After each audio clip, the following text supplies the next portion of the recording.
Okay guys, welcome back to the channel, episode 3 of our ranking in Gothic. We're doing water today. We'll start straight away with 10-ton slug. Very easy card, very powerful as well. 7 power, 7 cost, 2 threshold, ordinary monster. Not much else to say about it. We'll see if people like to play big creatures like this. I'll put it to C for now. Okay, we'll go next. Nulled Wendigo. Now there's a bit more to talk about. It's a 5 power exceptional monster, 6 cost, 1 threshold. This costs 2 less to cast for each minion you sacrifice at its summoning location. This is very synergistic with all the skeleton targets we've seen that require sacrifice and recursion. So I can really see it tied up maybe with Earth or something like this, Necromancer, Earth, Water, Shell. I'm pretty excited about this card. I'm going to put it to A, and we'll come back to it eventually in a couple of weeks, see if it's his play. Next up, we've got Shoggoth. Shoggoth, ordinary monster as well. Submerged Void Walk, 5 power, 6 cost, 2 water threshold. This is just keyboard soup on a very ordinary minion, not much to say about it. Submerge relevant, Void Walk a little less at the moment. I'll put it to C. Next up, callback for one of these Zelda fans. So Gifted the Frog is an ordinary magic, cost 2 threshold, summon a frog token to another ally, draw a spell. I'm saying Zelda callback because the flavor text is "It's dangerous to go alone, take this," which is a very big reference in the Zelda world. Okay, so Gift of the Frog.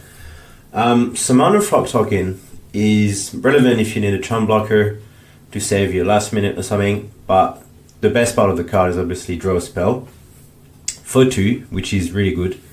So you get potential protection or that 1 point of damage you need to, push through, and you get to draw. So very powerful. I'll put this in A, and the card is cute as well. Slide this to A as well.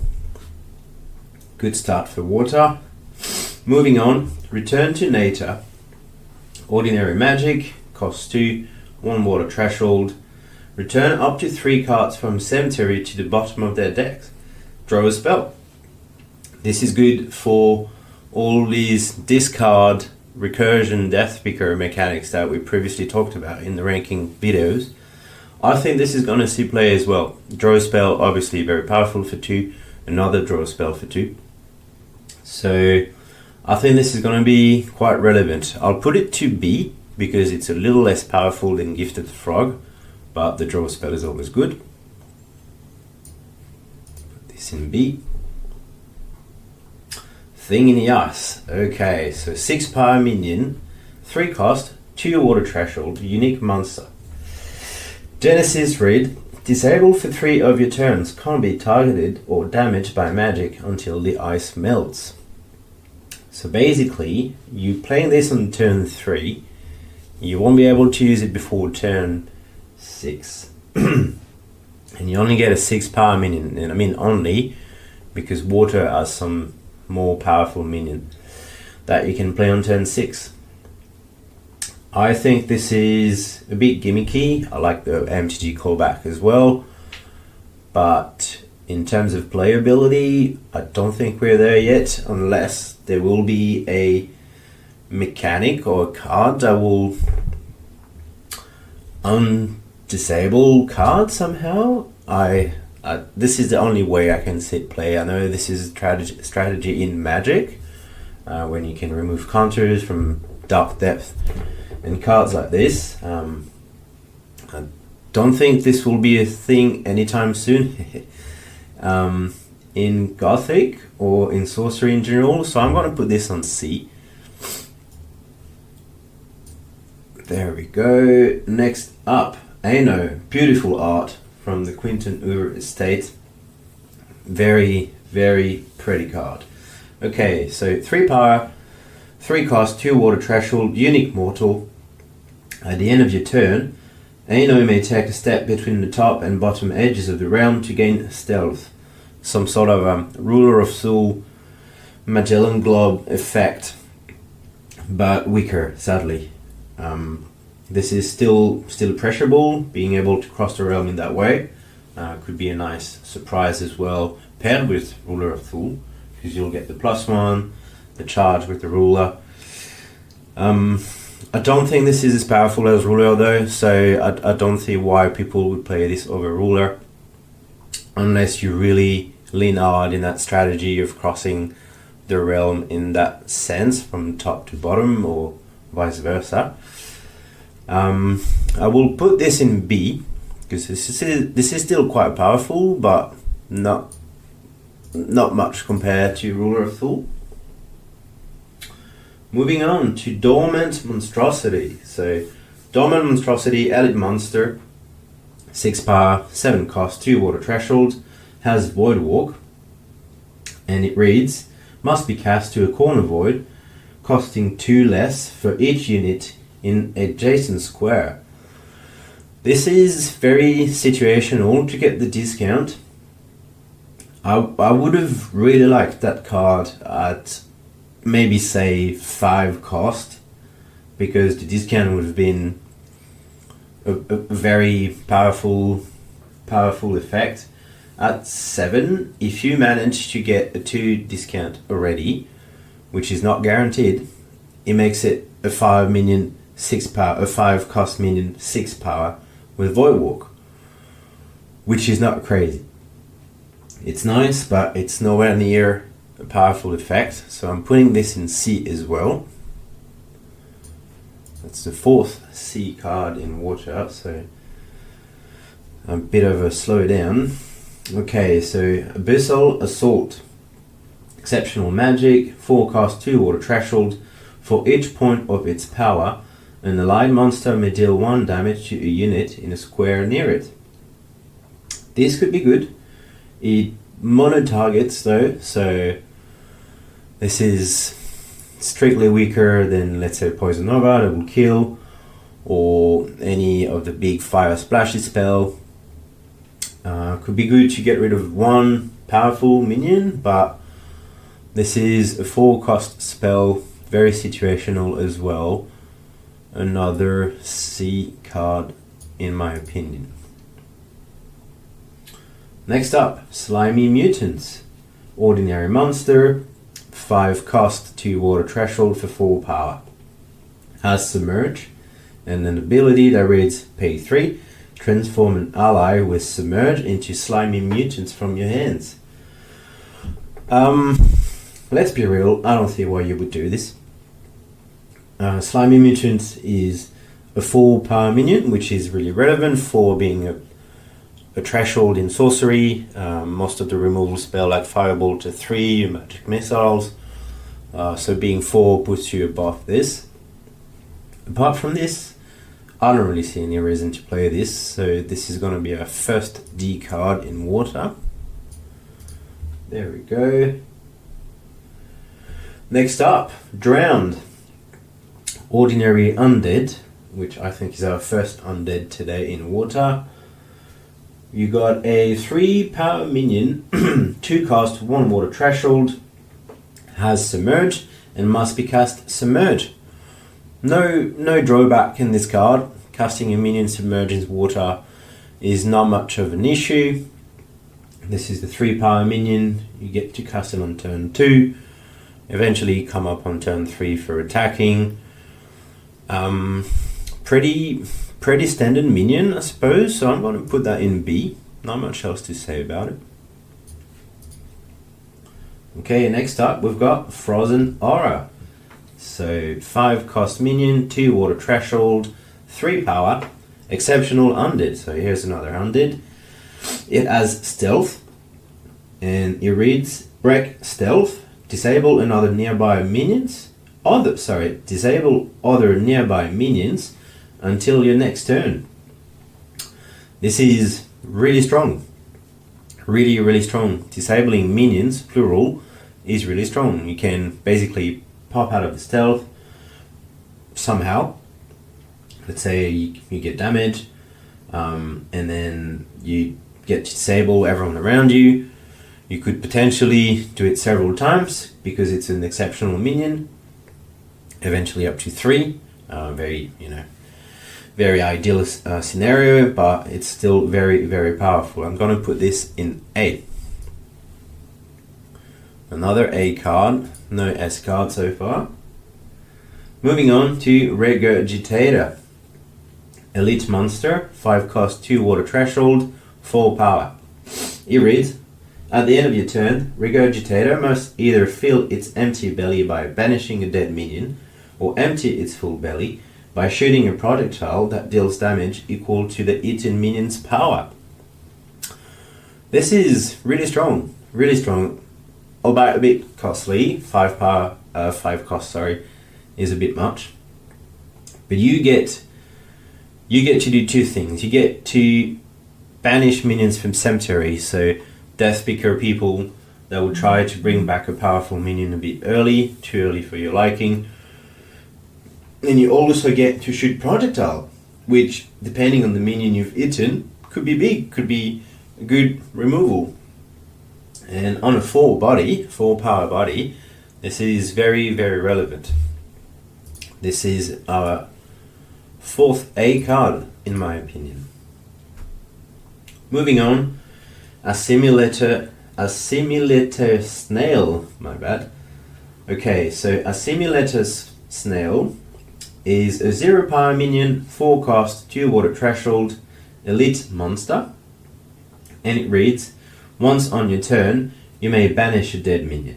Assimilator Snail becomes a copy of that minion until your next turn. I'm a massive fan of copy effect, copy spell, copy minions. However, this one is copying a dead minion in a cemetery, and we've seen a lot of cards that banish minions from cemetery, empty them somehow. I would prefer a copy on the Genesis effect, which would have been really strong. As such, this is a C minion to me. There will be some interaction that prove really powerful with this eventually, if you get to copy a Great Old One or a really strong creature like this, but this is a big condition to play a 4 cost minion. Moving on to Lacuna Entity. This is a 5 cost minion, 3 water threshold, 4 power. Elite monster, has Submerge and Void Walk, and the Genesis ability that reads, drag target weaker minion from an adjacent site to here, ignoring regions. Ignoring regions being huge, because if that minion sits on the void square, you can basically drag a minion in the void. Regardless of its power, you will be banishing him. So really, really strong effect. I really like that card. I think void card are missing that black hole effect, dragging minions towards a void, which I'm sure will come up eventually in a later set with, more void walk minions and mechanics, but so far we haven't really had this. Water had this, in terms of dragging other minions towards the body of water, or minion in the body of water being dragged towards the minion you control, but not in the void. So this is an A card in my opinion. Really looking forward to play that sort of effect. Next up, we've got Monster Morphosis. Exceptional magic, 3 cost, 2 water threshold. It reads, disable target minion until your next turn. At the start of that turn, you may transform it into a monster from your hand or an horrible hybrid from your collection. I think this is our first S card in water. Turning it into a monster from your hand is really powerful. Really, really powerful. You could potentially have a really strong minion hitting the board on turn 4. This obviously will be targeting, your monster first, but you could also target an opponent monster and then turn it into, I don't know, something irrelevant that you have in your hand. A really weak minion. It's a bit of a polymorph with extra step, I suppose, but it could also work if you're really in a bind. So two ways to play this card. Obviously, turning one of your minions into something more powerful is the obvious way to go, but you could also get yourself out of a pickle by turning one of your opponent minion into something weaker. So in my opinion, this is our first S card in water. Moving on to Heretics of Stess. Exceptional Mortal, 3 power, 3 cost, 1 water threshold, as a Genesis ability that reads Still a Nearby Ward. I like that for the reason that, not that it gets ward, because I don't know how powerful a ward will be, but because it stills ward. So if you have a removal spell and then you can't really get through, let's say you have a firebolt in hand and then you can't get your 3 points of damage to kill a 3 power minion, this will definitely help you. Still the ward, get it for your own minion, play your firebolt, get rid of the threat. Really good card, I suppose. I'll put it in B. You probably deserve a bit higher, being exceptional. You can have 3 of those, but I'll put it in B, and then time will tell. In the next 2-3 weeks, we'll come back to it. Next up, we have Horrible Hybrids. 3 for 3, 3 power, 3 cost, 1 threshold, ordinary monster. This is a collection monster. So collection being a new mechanic of Gothic. I'm yet to see how we interact properly in game situation and all of that. So I'm just going to put it on to C because it doesn't really have anything going for it now. Moving on to Harkonnen Kraken. So 5 power minion, 6 cost, 2 water threshold, exceptional monster. It has Submerge and must be cast Submerge and cost 1 less for each enemy in its body of water. I think this is a very powerful minion as well. If you manage to flood the realm a good chunk, this is a minion that will consistently cost you 3 or 4 for a 5 power minion. So I think this is really strong. This is definitely an A card to me. Moving on to Swap. Okay, so Swap is a card that I've lost already too many times to count. This is extremely strong. Swap the location of a target minion can make you go through the last point of damage to your opponent avatar if it's on death, or get you out of a situation that you could normally not with, let's say, a blink or a teleport or a spell like this. You could steal someone's artifact. The ring will be a little less powerful, but still powerful. You could steal that for sure. This is our second S card in water today for sure. This will be played and this is a staple. Okay, last one for today. We've got Wave of Eviction. So exceptional magic, cost 2, 1 water threshold, and it reads an allied water site overflows in a cardinal direction, flooding sites there this turn and then carrying away enemies 1 step at a time. So a lot to unpack here. So allied water site overflows in a cardinal direction. This is pretty simple. Flooding sites there this turn and carrying away 1 step at a time. So to my understanding, we will target, let's say, a site in the center of a cross, and then it will just spread the enemies in all cardinal direction, 1 enemy at a time. How is that relevant?